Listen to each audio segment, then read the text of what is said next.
Welcome to our series of HITMC or HITMIC interviews, where we sit down with top leaders in healthcare, marketing, and PR.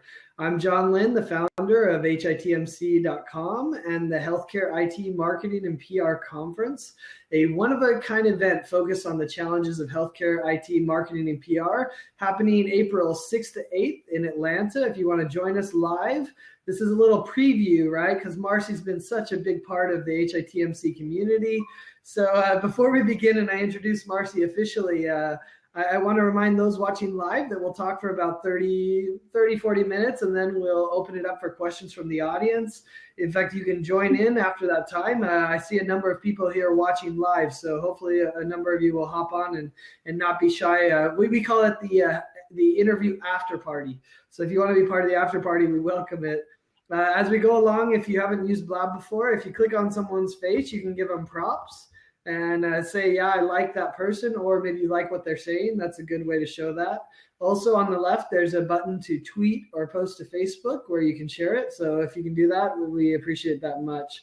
Also, if you have any questions for Marcy, you can do /Q and then a space in your question in the chat. And if you do that, it'll queue up the questions, and we'll try to incorporate them during the chat.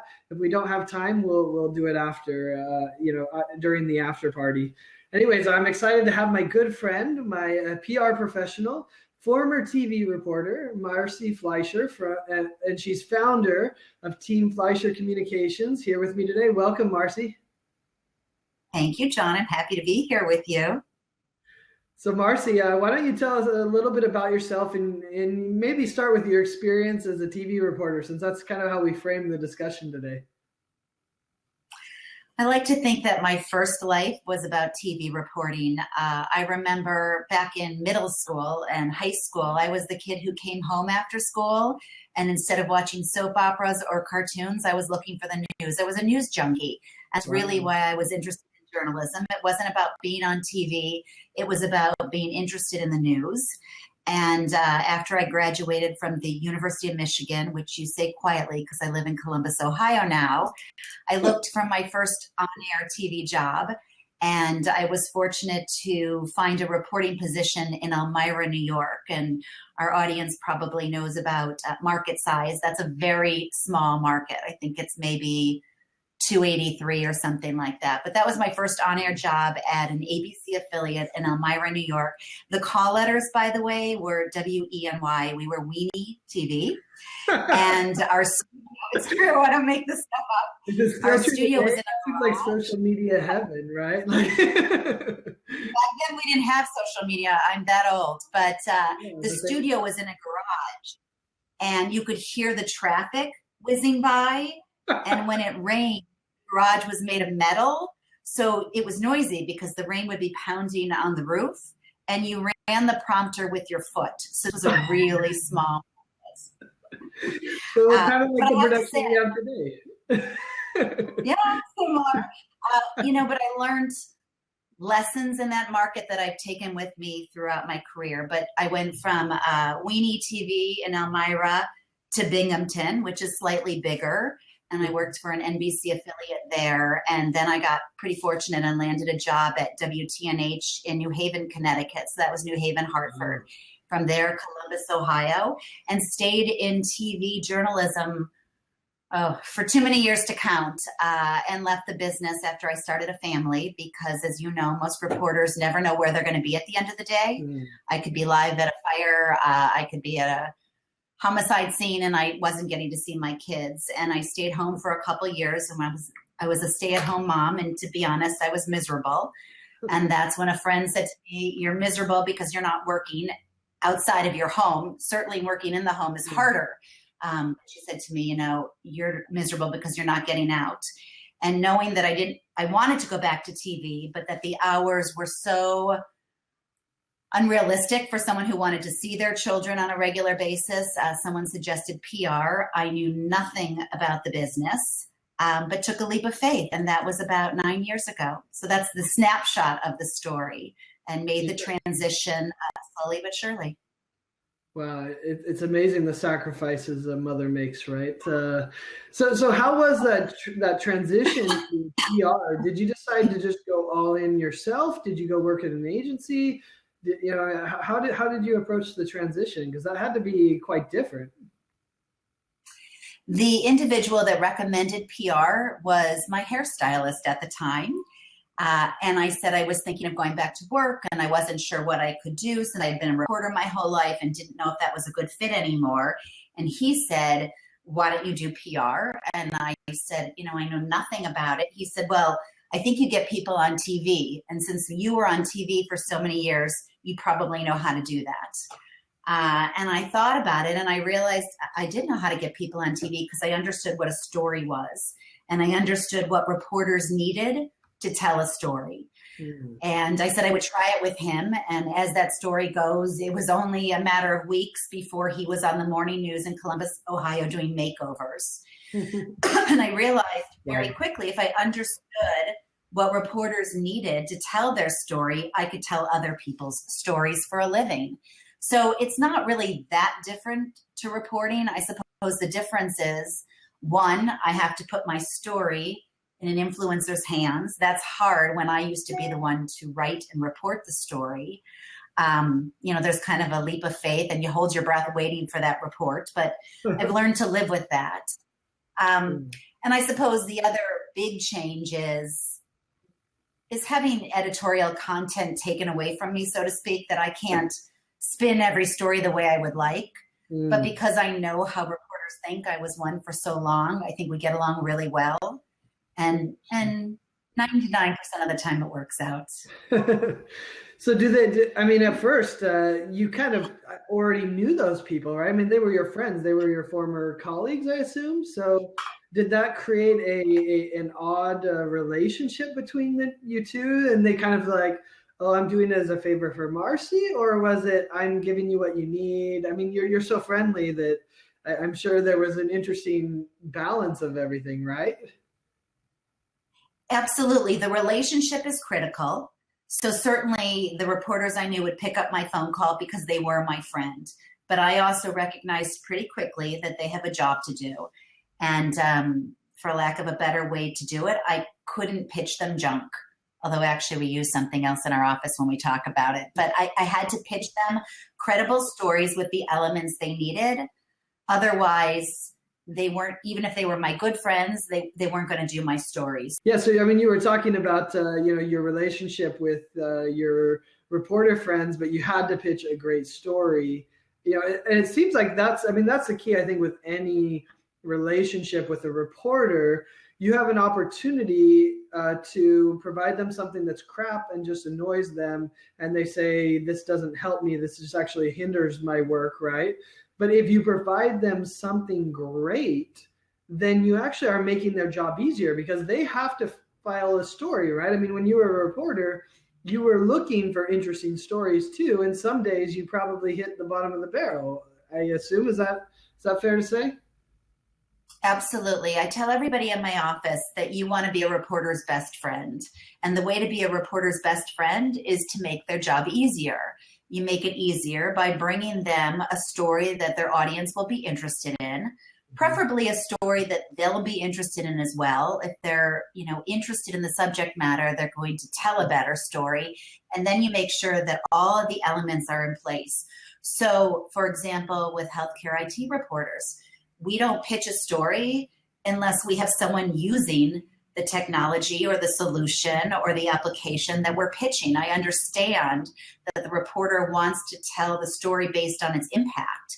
And while I may represent a vendor, they want to know how someone's actually using that technology or that solution. So you got to have all those pieces in place, and we'll wait before we pitch a story until we have all that.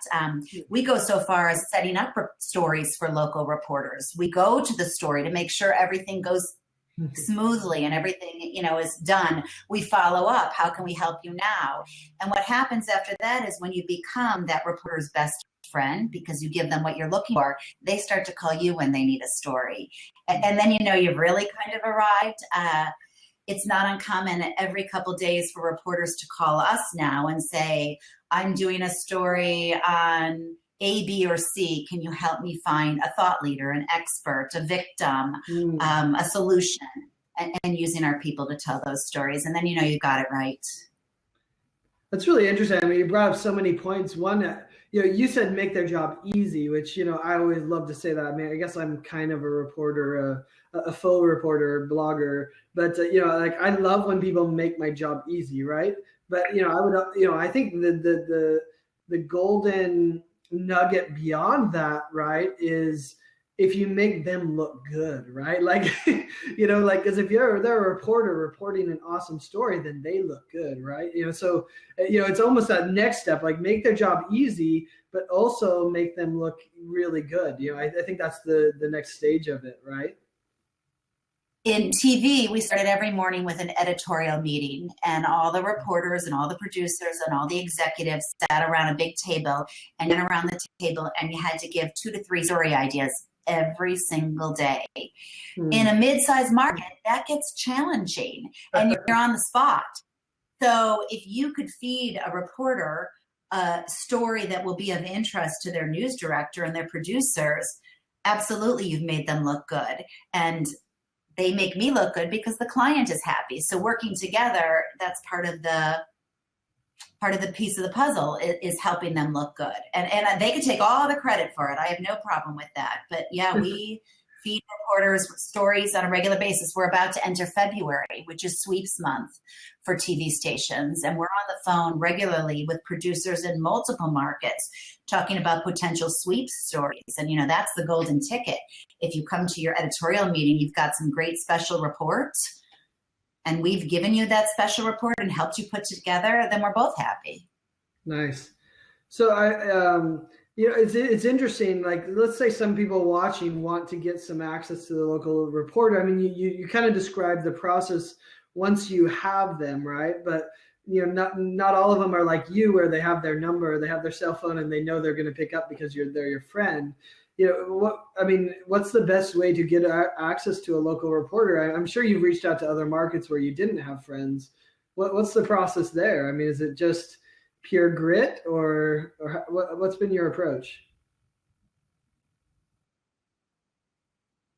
For local reporters, they are fairly accessible to almost anyone. You could call a newsroom and ask to speak to a reporter and tell them that you have a story. I don't suppose you could do that with, you can't just call Tom Brokaw or somebody on the national news, but you can certainly call a local reporter. Most local reporters on their websites, most local TV stations have reporters' email addresses. Those are their direct emails. You can email them. Social media has made it really easy to tweet a reporter, to direct message a reporter, use LinkedIn, use Facebook. We're a little bit old school at Team Fleisher Communications. While we email all the time and we tweet reporters all the time, we pick up the phone. And in a market like Columbus, Ohio, which is the 32nd market, and we still do a lot of local placements in this market, we pick up the phone and we call a reporter. We follow up every email pitch with a phone call. When we're working in bigger markets, I think it always surprises the people that work with me that you can still call somebody at the New York Times, at the Wall Street Journal, at the USA Today. You might get voicemail, but there's a phone number and you could reach out to them. And again, if they're a good reporter, they're looking for stories all the time and they'll take your phone call. We talked about the importance of a relationship. I go for a lot of coffees, a lot of lunches. And I sit and talk to reporters. What are you looking for? What is of interest to you? What is of interest to your audience? And I take a lot of notes so I know exactly what they're looking for. And then we try to fit with it. But we use the phone. I tell kids out of school who come to who do internships for us, that device you're so busy Snapchatting on and texting on and instant messaging on, it's actually an audio device. And you make a phone call on it too. That seems a little uncommon to them. Kids don't phone. They don't use it as a phone, but we make phone calls. The power of the phone call, right? I think that, part of that though is the message of the follow-up, right? I mean, I'm always torn by how few people follow up with me to make sure the story is done.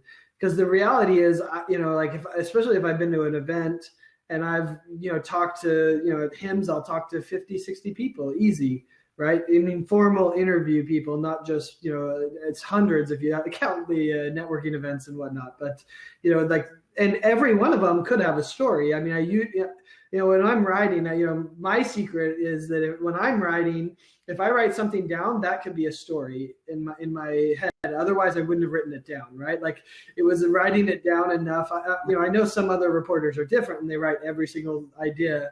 I write just the concept that could be a post, right? Or that could be a story.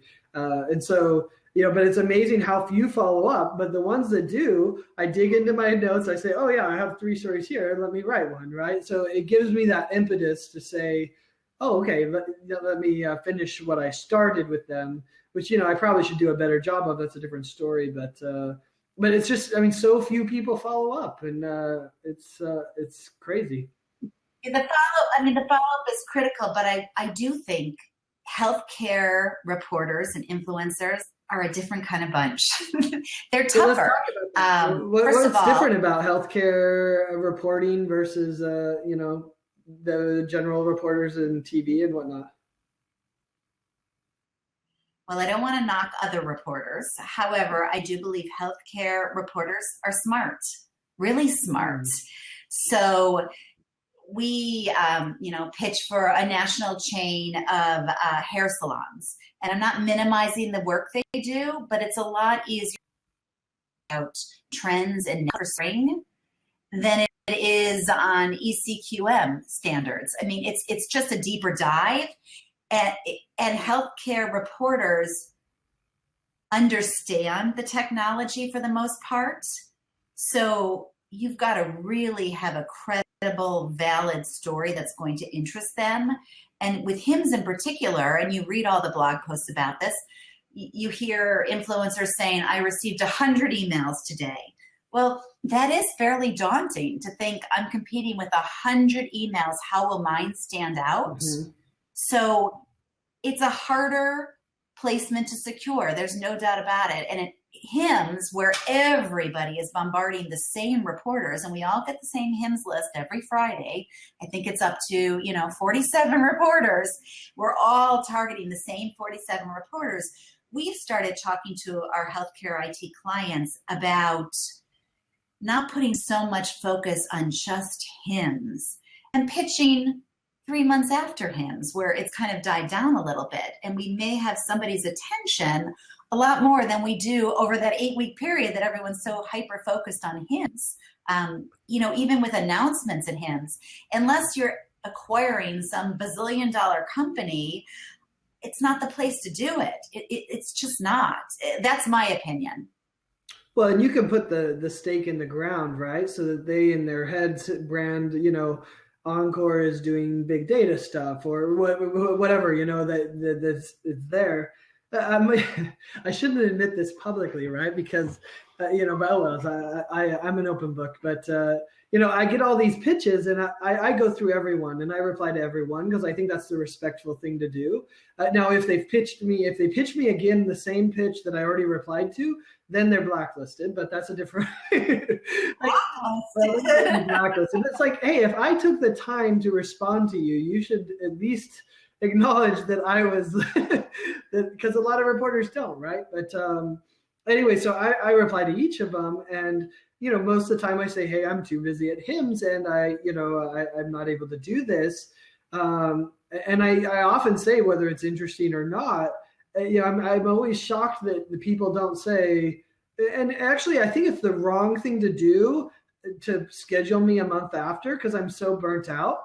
But what you do is you mark the ones that responded because you know that they're active and interested, and then you follow up with them after, right? Because if someone emailed me, a month would be hard because I have the HitMIC conference, but sometime after, with a similar pitch or where it's gone since, right? You're much more likely to get coverage. I've never understood the pandemonium of let's do it all at HIMSS and let's spend all our budget, advertising wise. They do the same thing. Pitching reporters, it feels like the same thing. It's like, there's like 12 months of the year, and this is like a month time frame for Right, him. right. Um, But you bring up a good point. It's important, I think, for PR people to engage themselves at HIMSS because it's the chance we have to do one-on-one and to get to know the reporter, the influencer, the blogger, the editor, so that when they do go back, they remember, oh, we had a conversation. You knew what you were talking about. You've got some great stories I want to tell. I just can't do it right now because I've got 100 other stories. yep. And as I said, it's a little bit getting the client to understand from the PR side their expectations, that the story will get just as much coverage and potentially better coverage Yep. 3 months. It should, right? Here's another tip. You talk about the press list. It turns out I'm not on the press list because I'm a social media ambassador instead of press, which they wouldn't let me be both, which I said was crazy. Like, why can't I do both, right? Like, but anyway, so, for those watching, if you want to attract attention from, the HIMSS press list, and I think a lot of press people will look at social media ambassador and be like, who's that, but a lot of us have blogs. A lot of us, in fact, some of them on the call said, I would love for someone to do it. I loved meeting with them. It informed me. So anyway, you may want to look at the social media ambassadors because I have a feeling they won't be inundated the same way that press would. Well, and we tell our clients as well, a tweet from Tech Guy reaches thousands of people like that.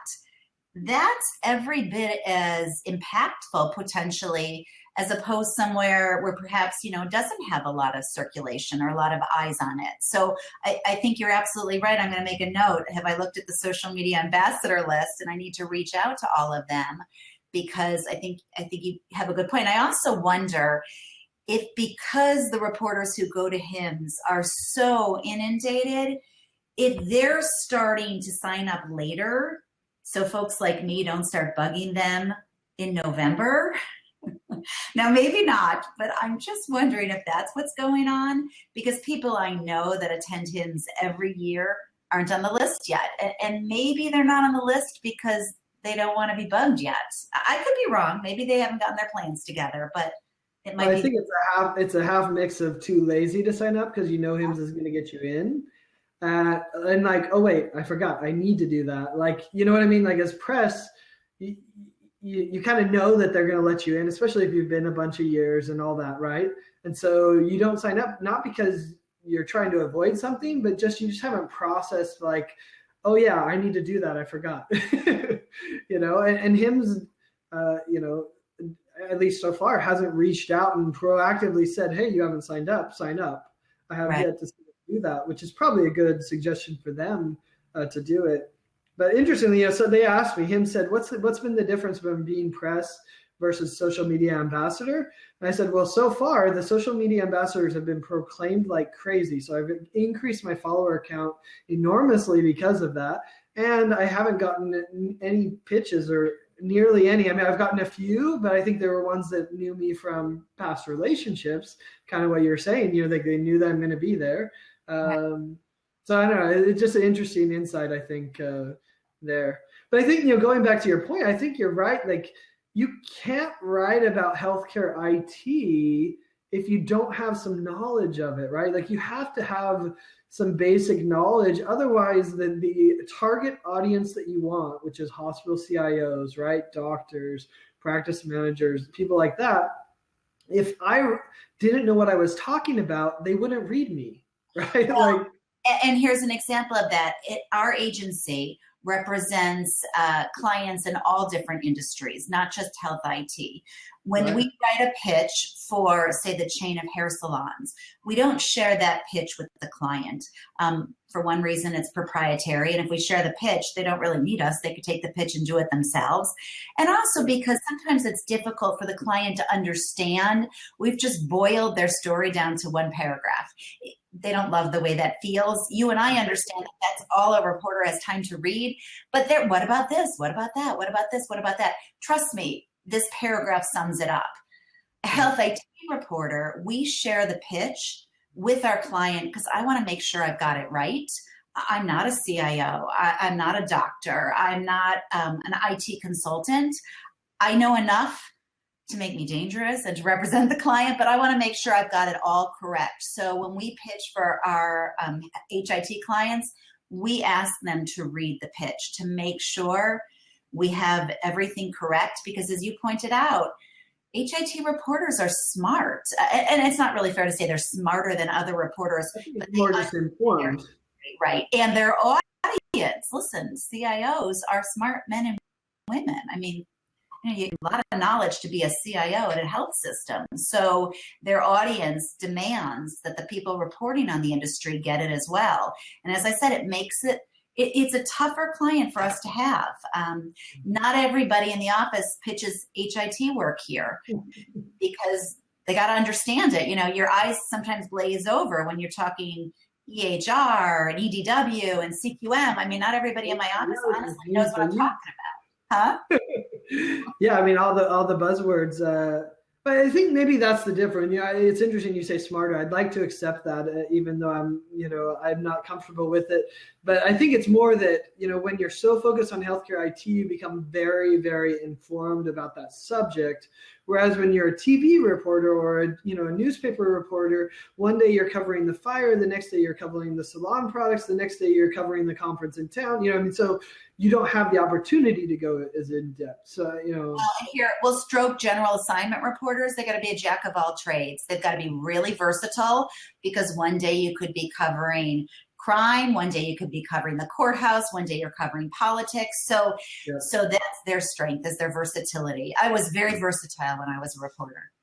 So what's I was thinking back to, when I prefaced this interview, I told about, some of the creative ways that you approached me. And the first time we met, you were on a bench outside of the HIMSS press room.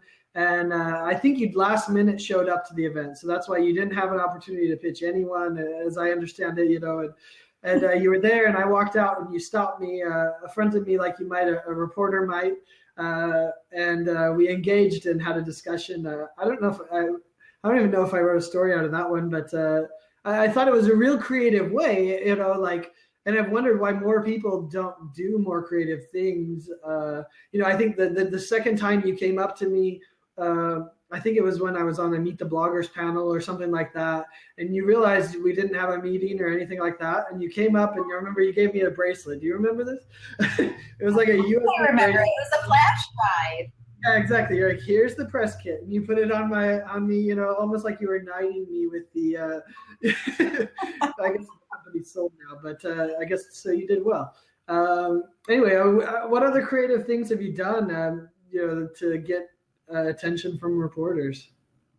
Oh, wait, I want to go back to my very first HIMSS. So I don't know, was it 5 years ago? And I had never been to a HIMSS. And if you've never been to one, they might as well drop you on Mars. I mean, it's quite a scene. It's huge and it's over the top, and it's almost twice. It blows you away. Too. Yeah, it's something you can't even imagine what you're going to see. And because I had never been, and because we went at the last minute, I knew nothing. I had pitched no one.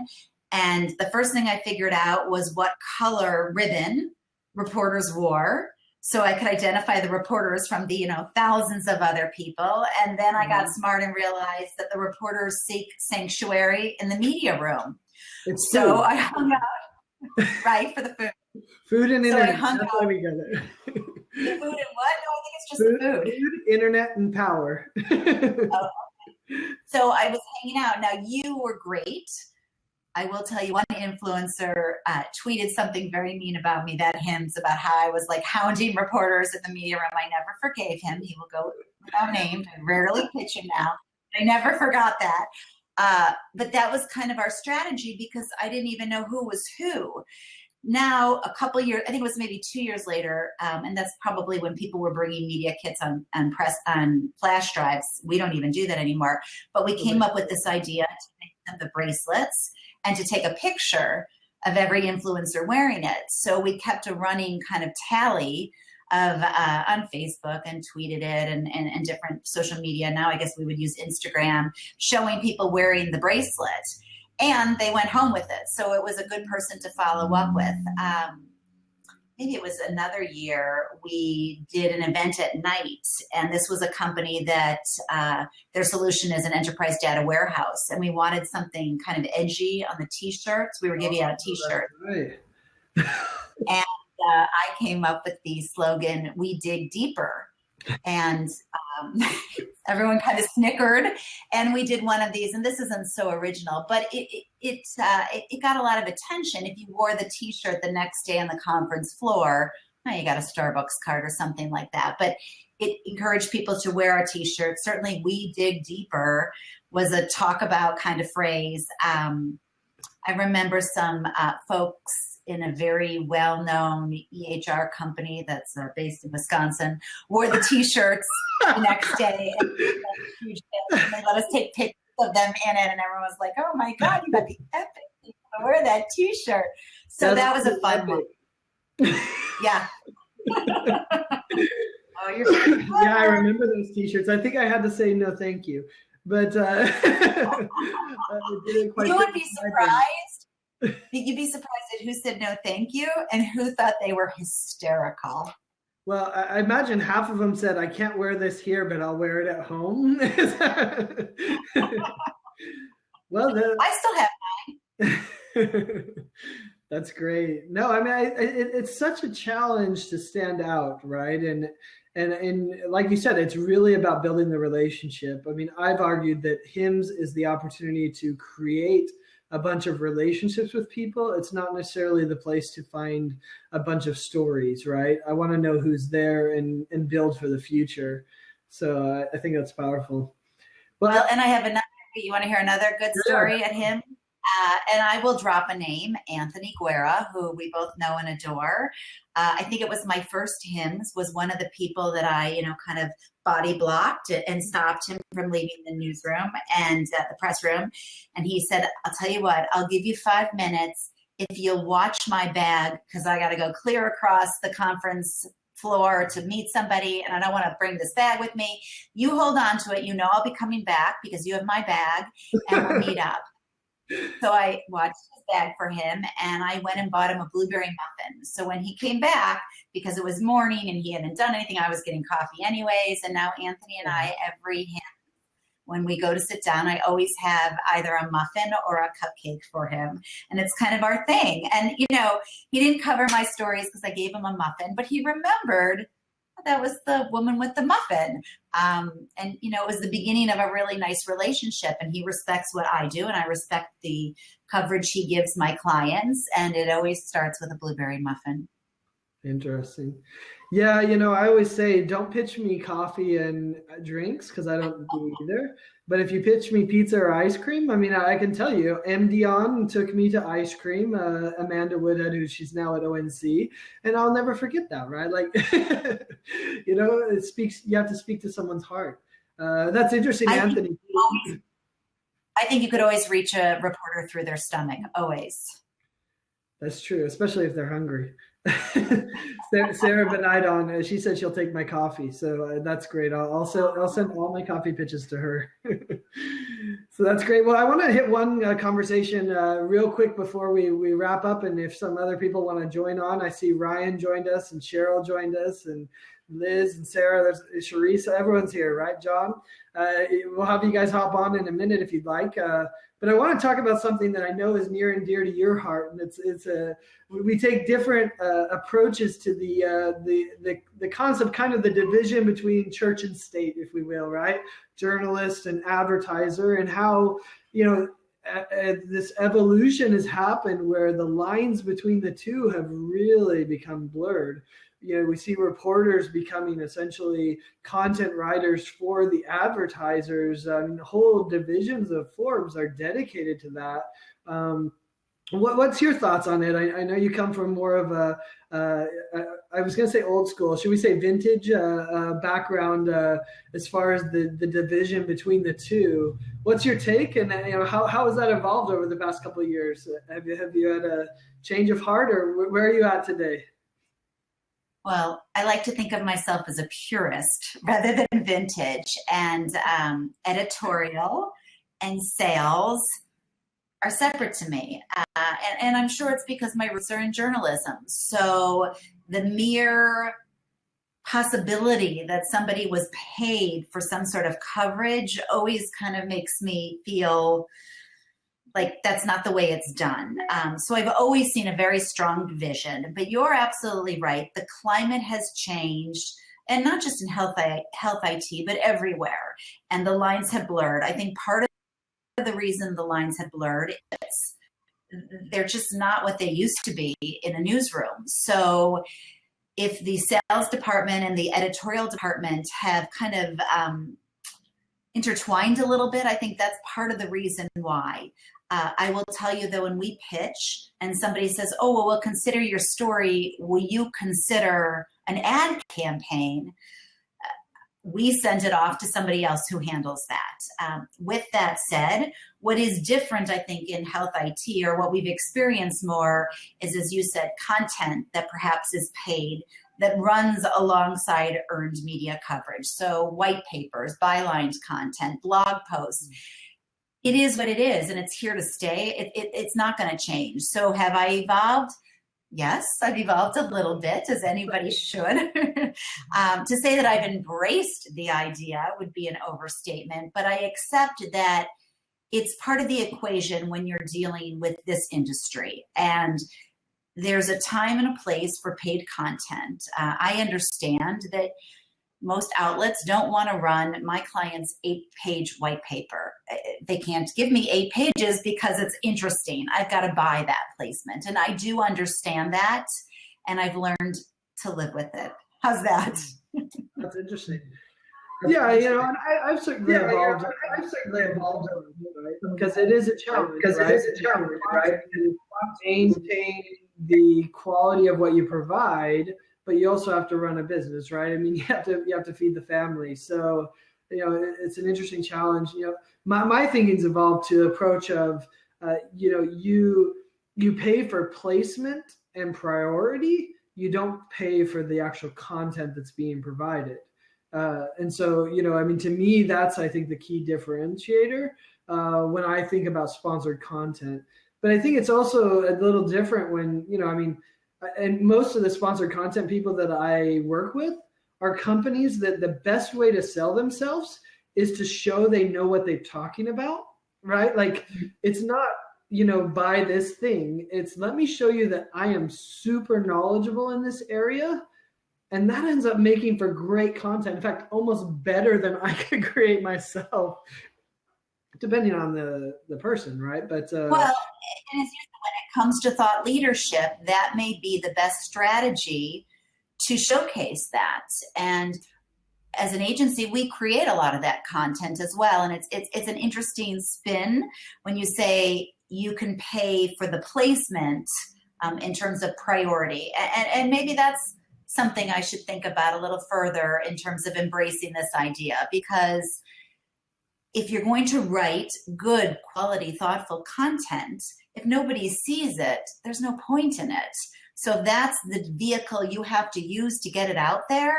Then it would be foolish of me just to say, nope, I paid for it, it's no good. I mean, that doesn't make any sense. So we're both evolving on the subject.